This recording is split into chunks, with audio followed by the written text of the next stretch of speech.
मान्यवर, यहां कुछ सदस्यों ने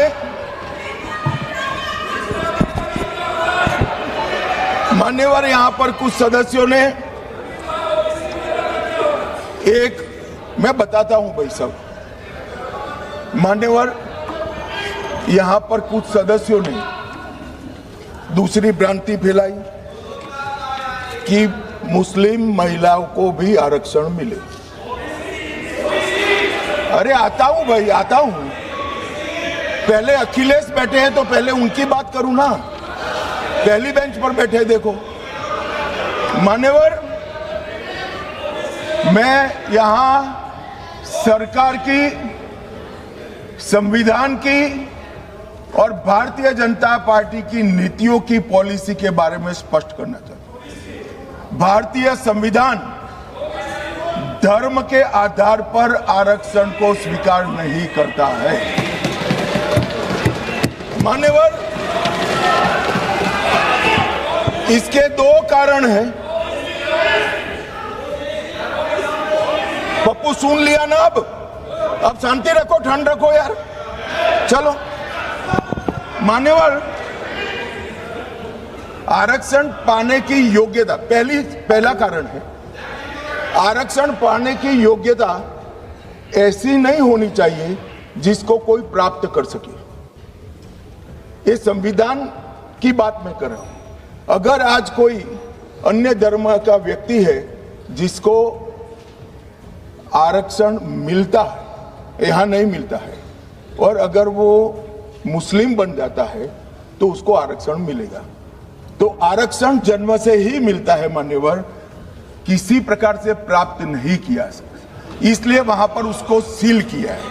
और दूसरा, ओवैसी जी ध्यान से सुनना, दूसरा अनुच्छेद 15(4) के अनुसार आरक्षण उन लोगों के है, उन लोगों के लिए है जो सामाजिक और शैक्षिक रूप से पिछड़े वर्ग में आते हैं या अनुसूचित जाति और अनुसूचित जनजाति में पैदा हुए हैं।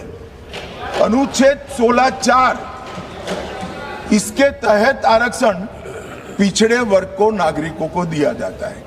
अब संविधान में कहीं पर भी धर्म के आधार पर आरक्षण देने की मान्यता नहीं है। ये इंडी अलायंस वालों ने अपनी तुष्टीकरण की राजनीति के कारण इस देश में मुस्लिम आरक्षण की डिमांड खड़ी करना चाहते हैं, और इस संविधान की बात करते हैं। कोई भी संविधान पढ़कर बता दे मुझे, संविधान के किस आर्टिकल से धर्म के आधार पर आप आरक्षण करोगे? कोई बता दे मुझे। एक भी आर्टिकल में कोई प्रोविजन नहीं। मान्यवर, इसलिए भारतीय जनता पार्टी, हमारी सरकार, दोनों का नीति स्पष्ट है। जो संविधान सम्मत नहीं है वो धर्म के आधार पर आरक्षण हम ना भी देंगे, ना कभी किसी को देने देंगे।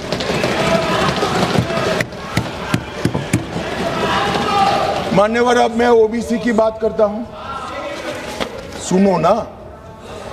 सीट बदल देनी पड़ेगी पप्पू जी। मान्यवर, इस देश में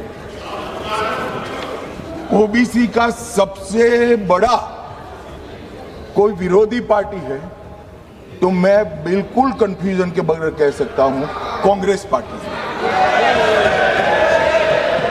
इन्होंने चौधरी चरण सिंह और सीताराम केसरी का अध्यक्ष का, दोनों को काल पूरा नहीं कर रहे। 1957 में, ध्यान से सुनना, अखिलेश जी कहां बैठे हो आपको मालूम होना चाहिए।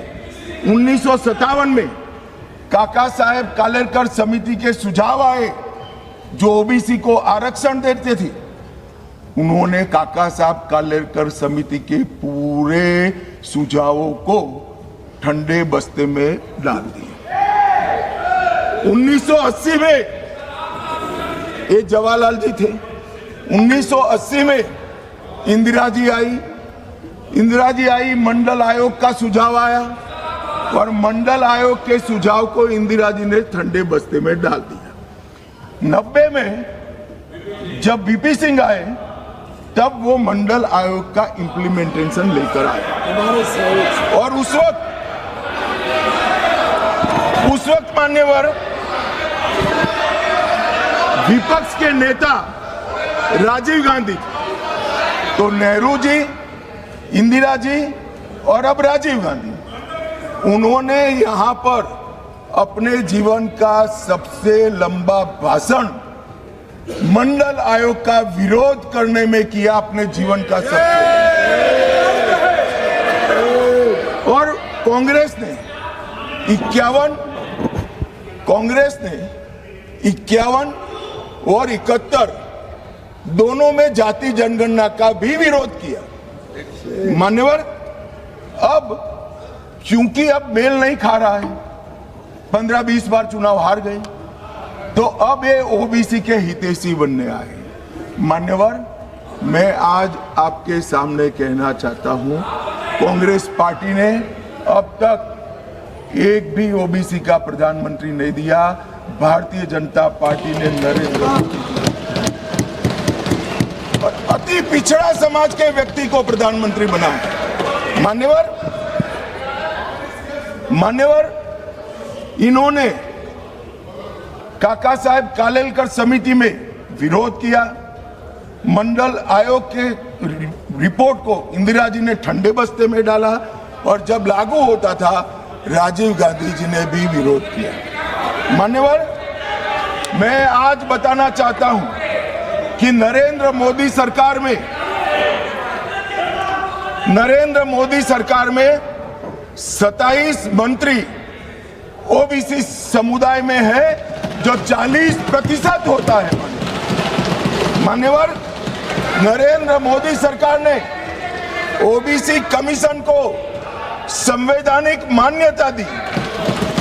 नरेंद्र मोदी सरकार ने ओबीसी की सूचियों को संशोधित करने का अधिकार राज्यों को देकर एम्पावरमेंट करा और 14 से 18 के बीच में 16 जातियों को ओबीसी जनजाति में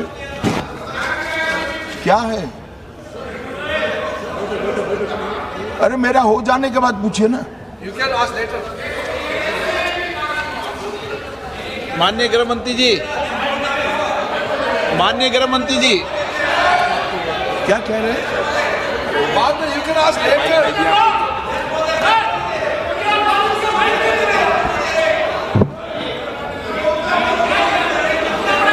मान्यवर,